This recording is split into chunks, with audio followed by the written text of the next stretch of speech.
Okay. Yeah.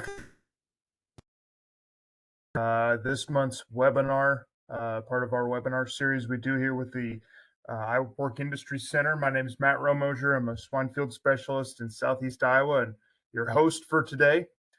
Joining us today, we've got Dr. Kapil Arora.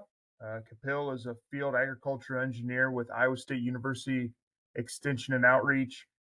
He's been working with livestock producers on various issues, including manure management and composting. And today he's going to share a little bit of his expertise on that.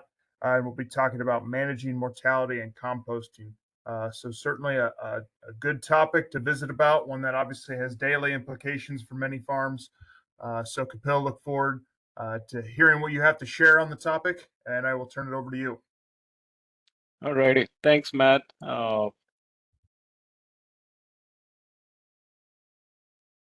There we go. So I just wanted to add in, I also serve as the compost subject matter expert for USDA. Have been in composting for nearly 30 years now and have composted quail, peacocks, cows, livestock, at almost anything and everything, food waste. We actually built our compost facility here at Iowa State University back in 2008 and run about 10,000 tons through it every year. So quite a bit of expertise in composting different feedstocks. Iowa is pretty up on the rating for having number of swine herds. I think we typically are ranking one, maybe even above the Carolinas there as far as our total swine population. And when we are that high, we do have our routine mortalities that we need to worry about. We can get mortalities in our swine operations from weather-related issues. It can be like heat stress or flooding or tornadoes or derechos that can come through and create issues. We also have seen ventilation failures happen, electrical failures happen, gas buildups have created those things, fires, and we can also be in a diseased situation where we have mass die-off. Just want to point out that under each one of these conditions, the composting methodologies are slightly different. And in today's presentation, I'm going to mostly focus on routine or daily mortality composting. If you guys have questions about the other methods, we can definitely address them after the presentation, but we'll go mostly through the daily routine mortality composting methods. This is not how you should be handling the deads. Found this photograph on Google, and stockpiling deads does not help anybody. It just becomes a center for attracting all the vectors, and these vectors can bring in diseases with them as well. And it is a place where odors can emit as well, and just trying to manage it this way is just not the right way of handling. I'm happy I did not see any swine carcasses in that pile, so at least that's forgiving in some sense that way. On the swine mortality composting side, I'm mostly going to focus here today on compost bins. These are constructed structures, and I'll walk you guys through to making sure you have adequate space for these bins when we are actually constructing them.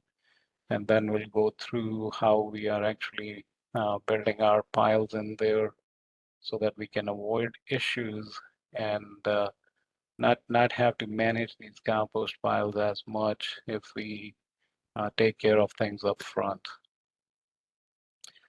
So compost bins that are out there, they exist in many designs. Many folks have tried to construct them for functionality and have them help the way their operation flows. This particular photograph is showing you bins basically built with 2x6s and got 4x4 posts to hold up the walls and the roof as well. So it's a low cost operation, definitely on a concrete floor, but can be done easier, very easily with limited material. If you don't like it that way, you can go with all concrete walls as well. This is almost like an open front building here. The apron on this thing just extend just a little in front of those concrete walls, but this design can also be utilized.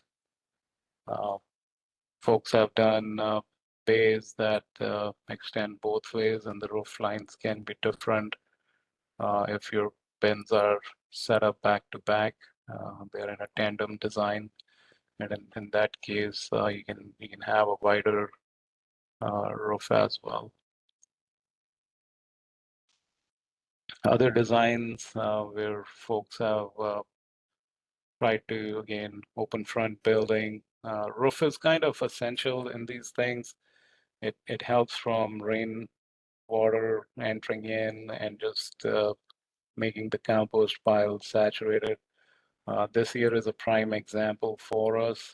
We have had just too much rain come through, and if you were composting on outside areas, access to those windrows can become a problem if the site is not adequately selected, and moisture can be an issue if you do not have enough capping material on top of those windrows to shed that rain off of those piles.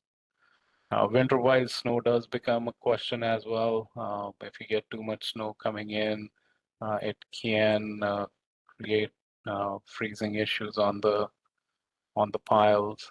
So trying to contain that can become a question, but as you go down the line, you can actually close up on the ends to create that barrier. And some folks have actually started to do that.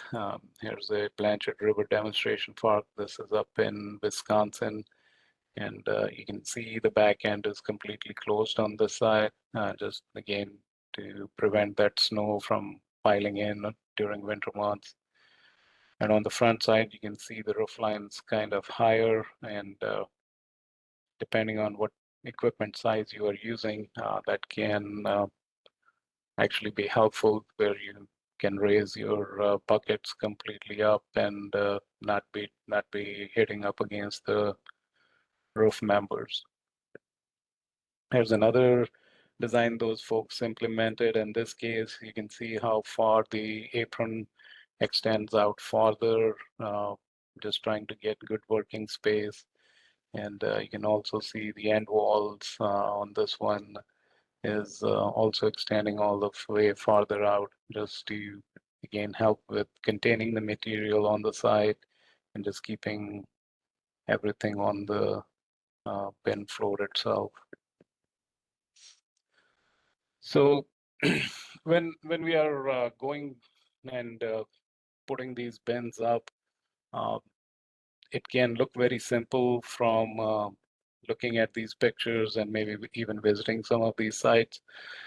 Yes, we can put up these bins. It's just push walls and a roof to it, and a concrete base. So there's not much to it, but again, sizing things is important. The purpose there is, if you size them properly and it matches your flow, you'll not be just piling carcasses back into the limited bin space. If bin space becomes a limitation, then what you are really hurting is that process, and it does not work in your favor. We do have a publication PM 1917. It's composting swine mortalities in Iowa. It was done a few years ago by Dr. Tom Glanville, but it's an excellent resource on sizing, and you can actually very easily work through it. And I'm going to walk you guys through some of it. When we are looking at the compost bin sizing, we got to look at it from two perspectives. One is what are our primary bins that will be getting active composting happening. These would be the bins where daily mortalities are getting added in. But once you reach the height limit, that bin is now full, and then you'll be moving to a different bin, and you'll be working on a different primary bin. And a few weeks, a couple months down the line, you'll be coming back to that bin that is full, and you'll be mixing things up, and you'll be letting it compost for a few more weeks. The same bin can then basically serve the purpose of being a secondary bin. In that secondary bin, you're not adding any more carcasses, you're just letting the material that has gone through one cycle of heating, you're just mixing that material up, fluffing it up to allow air to get back in there, and you're establishing that porosity by doing it. But then you're also mixing the materials, so any liquids, any wet spots kind of get mixed in. So when we are looking at these primary bins, one very simple way of figuring out how much bin space you need is using the numbers that are published in PM 1917. Here's an example of it. This is showing you in column A there, you get pre-wean pigs and nursery pigs, finishing pigs, and then the breeding stock. You're building your site to receive deads from all of these production phases. So the example right here is showing you get 675 litters on pre-wean pigs and nursery pigs, and then finishing pigs is what you are marketing there in a year as 5,800 pigs. And then on the breeding stock is actually the stock that you have on site as 300. Then you take those numbers and you multiply it by those volume factors, and it actually gives you what your primary bin volume requirement is in cubic feet for each of those production phases. You can see the numbers figured out right there, and you add them up, and it's showing you under this situation with these numbers, we need about 1,610 cubic feet. And these calculations are based off of using about 20 cubic feet or primary bin capacity per pound of average daily loss. So those numbers are figured in that way. But if you just do this simple calculation, you know what your total primary bin volume is needed. Before we start laying out the size, how wide, how high, and how deep these things have to be, I just quickly want to touch on equipment needs. You do need a skid steer or a tractor with a bucket, and whatever size of bucket you have is kind of going to decide how wide that bin is going to be. You do need a manure spreader at the end to take the material out of the bins, and you also do need a long stem temperature probe just to keep an eye on these piles, just to make sure that they are heating up and doing the job they should be doing. And majority of the equipment except for the temperature probe may not be on farm, which you can buy on Amazon and other online places very easily. So when I'm going to talk about the dimensions here, just wanted to lay it out for you guys. Wall to wall on the front end side, that's the width of the bin. The depth would be from the front end of the wall there, as you can see, to the back wall. And then the height is the total height of the wall up in the vertical direction right there. So as we work through the dimensions, typically the recommendation on the bed width is this would be the front side, wall to wall, that whatever your bucket is on that skid loader, you basically go 2x up to about 10 feet or so, and that's the front width of that bin. The depth is typically 1 to 2 times the bin width, and the height here we basically say as you are layering and putting material in it, you're gonna pile it up to about 5 feet high. But then the concrete wall is going to be at least 1 additional foot above the top height of the material that's going to get built in there. So if we start doing the math there, if your skid loader is about 4 feet wide bucket on it, bin width's about 8 feet. If I take 1.5 times that 8 foot, my bin depth is about 12 feet. And just to calculate the volume of the material, if I use 5 feet as my height, I can multiply 8 times 12 times 5. That gives me 480 cubic feet of that primary bin volume for one bin. Now, from my earlier calculation, I already know I have 1,610 total cubic feet needed as bin volume. My single bin is going to handle about 480 cubic feet. I divide those numbers out, I get about 3.35 bins needed. When you are in that situation, always round up to the next number. And in this case, we come up with we need 4 primary bins. And these primary bins are going to take the material and they're going to be full. Simple math is that you account for same number of secondary bins as many as you have the primary bins. So you'll end up here with 4 primary bins and 4 secondary bins. And this is just the time management side of things. That way you're not overloading material or carcasses back into the bins that are already working through. And then I personally also suggest that if you do not have your base and cover materials, and we'll talk about those on site in other buildings, you may consider putting 2 or more additional bins in the same structure where you'll have materials that you're going to mix up with the carcasses, use for base and use for covering them up, be stored in that same location. Typical layout is side by side. This is the one I prefer. That way you are kind of open front to the south, and on the north side, if you do need to have some snow coverage, you can kind of block it off by closing that opening up on the structure. When you have this site built and you're starting to do composting, learning it up front is important, and learning it correctly is the way to go.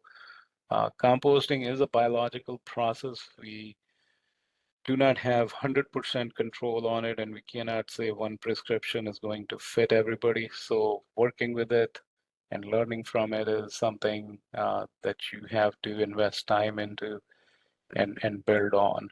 And that if you do it that way, you'll be successful. So here, some of the basic things to start out with. You do need to put down at least a minimum of 12 inches and maybe even more, 18 inches of base material. This material is going to be the very first layer that gets put down, and then you're going to lay carcasses on top of it. When you're laying the carcasses, just don't throw the carcasses on there. It is going to take an effort to separate them out. We should not have flesh touching. We do need to make sure the carcasses are spaced apart. And once you have first layer done, then you'll come in and add a cover on it for about 6 inches, and then you'll start layering the next layer on top of it. And by doing it as you get to the top end there, you are going to cap it up on the top. But as you are also building it, one other thing to watch for is the back wall can become a cold surface, and it can be a place where carcasses may not decay if they are sitting right next to it or they're butted up against it. So you want to maintain at least a 9-inch separation distance from the walls and also from the back.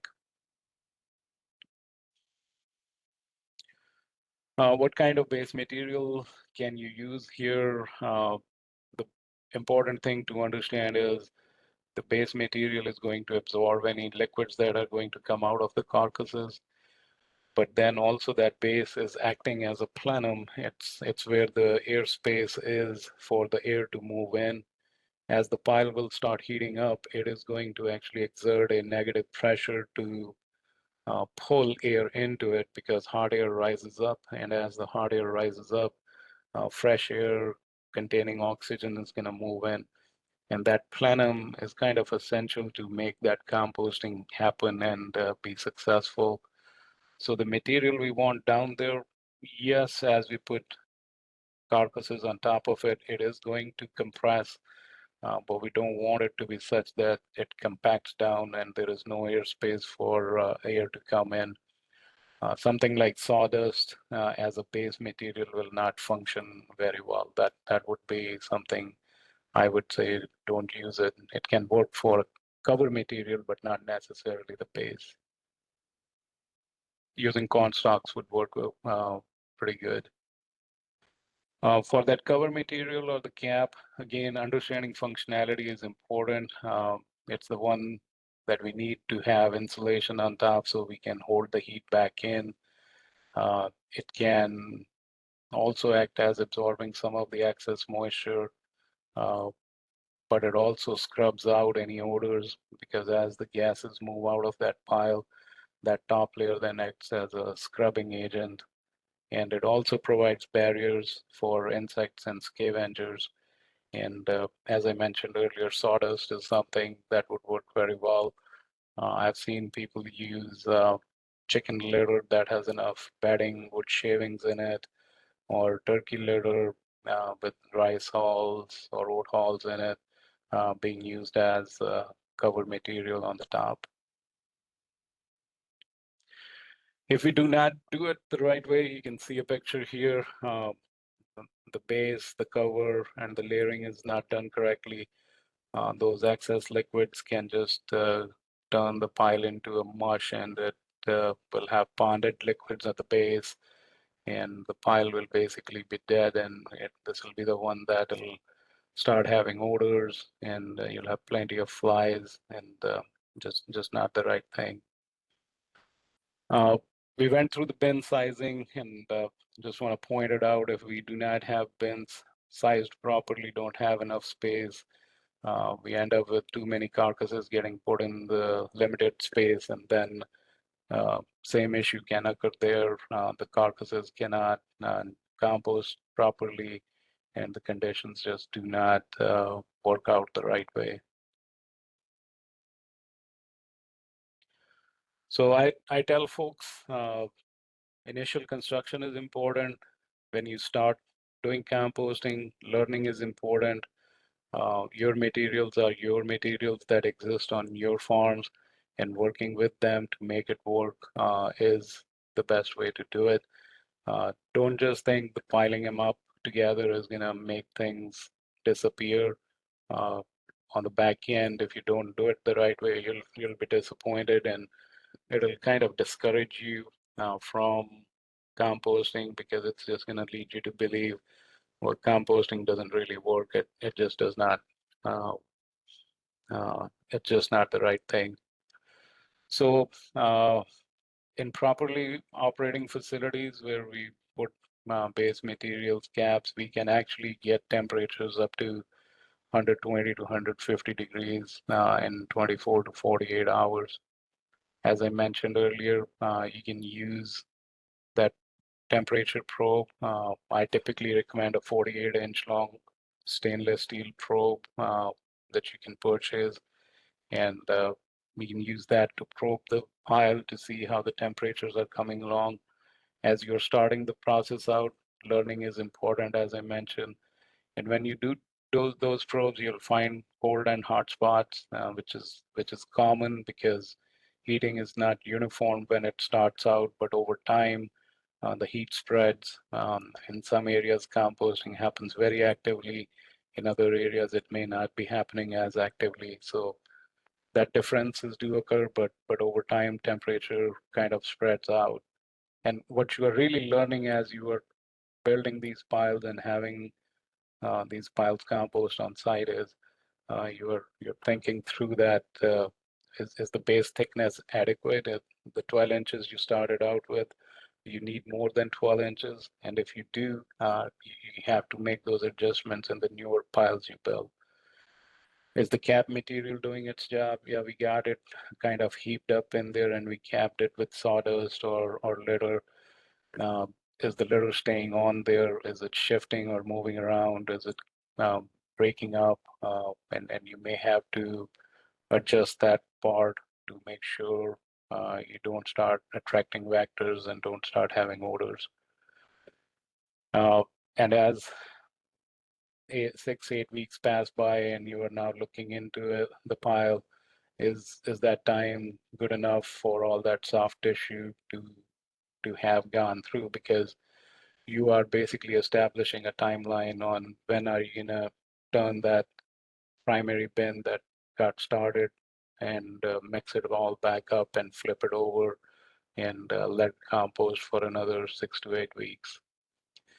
All these markers are basically markers for good performance, and it's learning on your part that that you have to go through and have in place.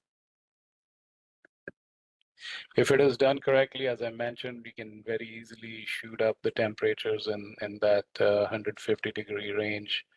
You may even get a few higher temps uh, in places.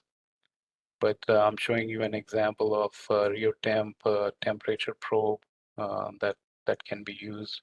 And I think this particular one is a 3 feet long stem stainless steel, and I think it's like around $300 to buy from Rio Temp directly. So good composting conditions. These are the things that you may hear from other composting presentations as well.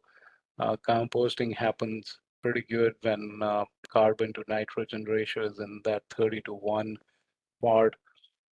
By doing the math we have done, we are basically using corn stalks or other carbon source and using the carcasses as our nitrogen source. By maintaining our depths and thicknesses in the ratios we have already shared with you, we are going to stay pretty close in that 30-to-1 ratio. Now, if we start not putting enough base down or not layering in between carcasses, now you'll be shortchanging yourself for that carbon, and this ratio will not be 30-to-1. It may drop down to 15-to-1 or 10-to-1. And in those cases, the piles get to be nitrogen rich, and active composting does not happen. The process slows down very, very much down, and you can actually be hurting yourself. So whenever I've gone to a site visit, that's the first thing I'm looking for is, do you have enough carbon mixed in the material? Again, I've already gone through step by step on those ratios on how much volumes are needed. If we follow those, I think we don't have to worry much about the ratio. Will be in the ballpark. We have done the math on our end to be able to figure that out. So just trying to point out we don't want to be shortchanging ourselves. Moisture content around 50% in the pile works out very well. In this case, we are not saying that you actually have to take a garden hose and add water to this pile. The carcasses itself have plenty of moisture in them. So as these carcasses start to decay and the skin ruptures and access to other body parts becomes open and the microbes start moving in, there is moisture that is being released from these carcasses. And again, in that ratio of the carcass weight to the carbon weight, I feel pretty good that we are going to be in good active moisture conditions that will give us good composting. And airspace, again, is an important thing. We try to maintain that porosity in the pile for the air to move in. Very important to layer the carcasses as you go from one layer to the next with that 6 inches of carbon material there. Again, if we are putting carcasses right next to each other, or when we are layering them, we are not putting that separation in there. Air is not going to have space to move. Skin to skin contact, as the carcasses become softer, they're just squishing against each other, and the conditions become anaerobic, and the things just start basically producing odors. It's a day and night difference. If you have enough airspace and oxygen's getting in, the chemistry is on the aerobic side of things. We don't get foul smelling chemicals from being produced. If we don't provide that airspace, we actually end up in the other spectrum, and the chemistry goes into the anaerobic chemistry side of things, and we are then having foul smelling chemicals just raising a havoc there. So it just goes down two different paths just because of not having enough airspace. And as you are learning and you are going through these things, uh, you do still do the best job, and you may find out, okay, well, my pile's not heating up. What do I do now? Most likely the condition is you may have too much moisture in there. And in that case, you may just take one bin and mix it up with the pre-existing bin that's already actively composting. It's a hot mix, and you'll actually give a boost to this material that's not heated up. And if you're short on carbon and you didn't give enough airspace, you may have to add some more carbon to it and make it more breathable. So I'm gonna summarize things step by step for all of us here. The steps are important. The process works. If we go down this path, the process itself is somewhat forgiving. It's got good ranges in it, but still it's important to have a good methodology in place so we can avoid situations on the back end that then we don't have to fix. We are in the process of raising livestock, and we necessarily do not want to spend all the time and energy in managing these compost piles. So if we can learn it correctly and get comfortable with that these are my materials, if I do it this particular way, it's gonna work for me. And then it'll reduce your having to have oversight on these piles because now you know the process, you know how many buckets of each material to put, how to layer these things. So again, I'm going to go through these steps one by one. Assess and estimate your bin volume. I can't emphasize it enough. Don't just eyeball it and say, oh yeah, I can have 6 foot wide and 6 foot deep bins and that'll work for me. Trying to save money on the front end may actually hurt you. Build enough to have enough space so that you have enough space for primary bins as well as for the secondary bins. Source materials to have enough supply for your base material and your cover that you're going to use. If you don't have them on site, source them so that you have them available and you're not running around at the last minute trying to figure it out where to get them from. Have them brought on site. If you already have them on your site, then that'll work just fine. Next step, as you build your pile, put the base down. Don't forget it. It's essential. It's where the air comes in. Place carcasses and then layer the material over that first layer, and then build your second layer again. Put carbon on top of it again, and then layer it up again till you get to that 5 feet total height. Put cap and cover it up. Typically 12 inches of cap is needed to make a good barrier. In certain cases, as you go through that experience, you may need even a deeper cap. I'm using cap and cover basically simultaneously. Cap is the final cap on top that you are putting on this pile, and then moving to the next primary bin. So monitor your temperature. Temperature is a surrogate for many different things. Do you have enough airspace through it? Do you have enough moisture through it? Is your carbon nitrogen ratio right? Which is basically, do you have enough carbon and enough carcass in the right ratios? Once your primary bin is done, mix and flip it from that primary bin to the next secondary bin. You may still have some liquids around. You may still see some tissue on the bone, and that'll get all composted in the secondary bin. And I'm mentioning flipping the material. As you can envision, when you put the base down, any liquids that get down into that base is going to have few spots where moisture is high.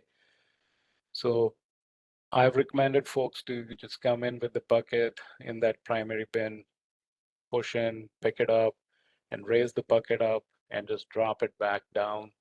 And what you're really doing by dropping it down is you're breaking up any pockets that may have clumped up together, and then those materials will fall apart.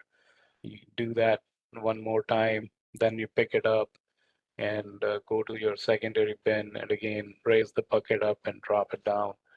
And if you mix and flip it that way, you are aerating the material, you're reestablishing that porosity, you're kind of distributing the places where moisture may be a little bit higher, especially right underneath the valleys of some of those sows where we can have a lot of moisture given out. So you kind of distribute all that out, and you'll go through a good heating cycle again in that secondary bin. And then when you're done through the secondary bin, you are going to see some bones left in there, and they're just part of the composting process. Now, sometimes they are brittle if you have been through pretty good heating cycle, and you're going to use, again, the same skid loader and load up your manure spreader, and then you can just go out and spread it out on the field. I mentioned this publication PM 1917. It is available for a free download. There's no cost to it. You can go online and search Iowa State University Extension and Outreach PM 1917. It'll bring you up to the web location there, and you hop onto the store, and you'll get to see it right away. So it's available for free download. I've tried to hit the main points. If you are doing composting, it still does not hurt to go back and read this document because it's got good pointers written in it, and I'll recommend it to anybody to use it. So with that, I am to the end of my presentation. I'm gonna stop here and open it up for questions. Or I'm gonna ask Matt now. Yes, How thanks, you want to Kapil. proceed. It's a good information there, Kapil. I'll go ahead and I'll lead off with a few questions myself. But while I'm doing Okay. that, I'd encourage any of the listeners or the audience maybe think about some of the challenges that you experience with your composting. Obviously, we all, many deal with it daily, right? So certain scenarios, I'm sure that have come up that maybe you've got. So thinking about maybe in a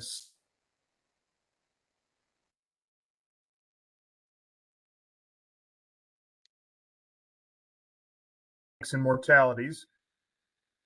You're cutting out there, Matt. Sorry. Yeah, Can you Matt, still hear maybe me, take off Kapil? your video. Maybe that'll help. Okay. Okay, I'll rephrase. I'll start over with the question. Can you hear me now? Yes. Okay. So thinking about maybe in a disease outbreak scenario, Kapil, whether it be PRRS, PED, what have you, and we have spikes in mortalities, and we fill our bins in a composting facility at a more rapid rate than usual, right? And we fill them faster than, say, what the composting process occurs when producers in a situation like that.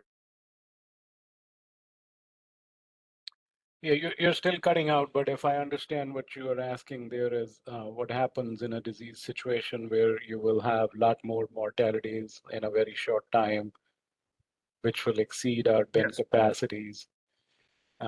Yes, so in that condition, you are basically forced into an outdoor windrow situation. And you basically are wanting to get those carcasses in a windrow covered up and capped. So you are again layering the base down in a good location. You want that location to be a higher ground, well drained, does not have enough water coming into it so that it'll basically have all the rainwater come and waterlog it. So you want to pick that site in a good location and put down your base layer. And if you have large carcasses, you may only be able to do one layer of large carcasses, and you'll just build your windrow that way. I've seen folks use some cattle manure mixed up with corn stalks as the layering cap on top, and then putting sawdust or finely ground corn stover to be the cap material on top, or even if you can find leather, that can be the cap on top. So you are forced into that situation. I typically also recommend folks to call Iowa DNR and let them know that this emergency situation has happened on your site, and that way they have a record of it. But that would be the way to handle it in those situations. Now, if it is a highly pathogenic situation where disease spread is challenging, that response is going to be controlled by Iowa Department of Agriculture and Land Stewardship. That basically goes down the path of how do you even contain the disease on the site so that you are not spreading it. It requires a lot more stricter access to the site.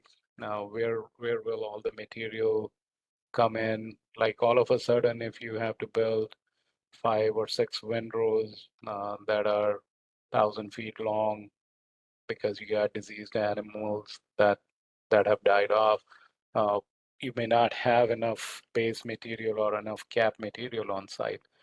So that has to be trucked in, but those trucks are coming in to a site that is diseased, and you can't have those trucks just leave out and be on the roads and tracking materials out onto other sites. So you have to have pretty good quarantine set up and have access points where the best practices are employed, where materials or equipment that can stay on the clean side, you keep it on the clean side. What has to enter it into the containment area, that does not leave that containment area stays inside, or if it has to leave, then it's all power washed and then disinfected. So that response becomes a lot more uh, detailed, in depth, and it's controlled by our Department of Agriculture and Land Stewardship. And you'll have people helping you on site daily to work through that. Thanks, Kapil. Another question that I had was, so thinking about wildlife, and obviously in parts of Iowa, we've got lots of finishing sites per square mile in certain parts, right? And presumably Yes. wildlife would travel from compost to compost pile. Is a cover, having adequate enough to mitigate biosecurity risk, or is there other things we should consider to mitigate, say, disease being traveled with vectors or wildlife from site to site? Yeah, so basically vector access is the question, whether we are in disease situation or not. Because if we are not in a disease situation and you have access, those coyotes and those foxes figure out you got meat, and they're gonna keep coming back to that site because now you got a food source, and they'll drag a carcass out as much as they can and run away with it. And sometimes even the on-farm dogs can smell this thing too. So keeping it in the aerobic conditions is important, because once you start getting into the anaerobic conditions and little bit of foul smell starts showing up, that attracts vectors. If you stay in the aerobic conditions, you're not producing as much vector attracting odors, and the cap on there acts as that biofilter, and it will filter out. Now, as the process goes on, the compost pile tends to shrink and settle, and that's the time when the cap material can move around, and it can produce cracks in it, and you have to basically go back and look at it, especially when you are in a disease situation and you got those outdoor windrows. You may have to do some touch-ups, and not a whole lot is needed, but sometimes you may end up having to do that touch-up, and that serves sufficient on all the disease response that I've gone to. We have not had vectors come in and start dragging it. It is able to scrub off meat odors.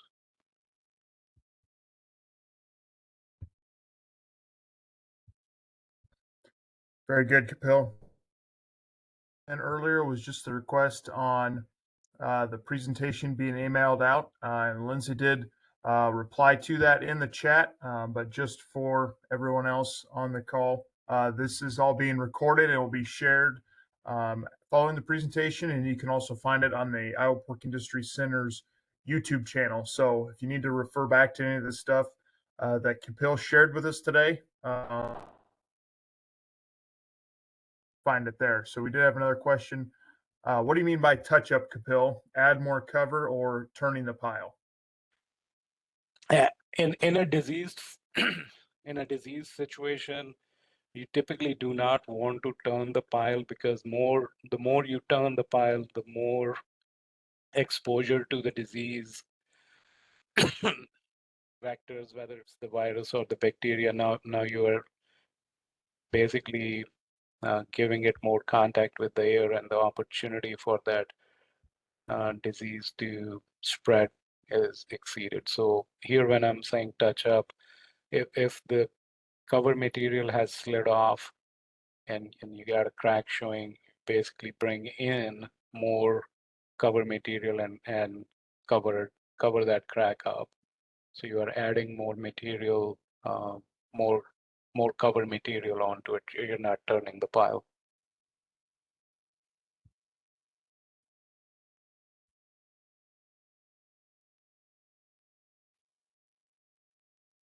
Very good. Did I answer your question? Did it make sense?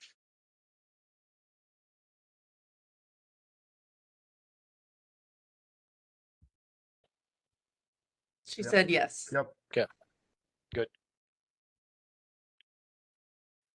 Sounds good. Well, thank you, Kapil. Appreciate you taking the time today to share with us some practical tips on mortality management and just daily mortality management. So appreciate it. And if anyone has any questions or to want to further expand, feel free to reach out to Kapil or any of us at the Iowa Pork Industry Center, my field specialist, happy to help you if possible.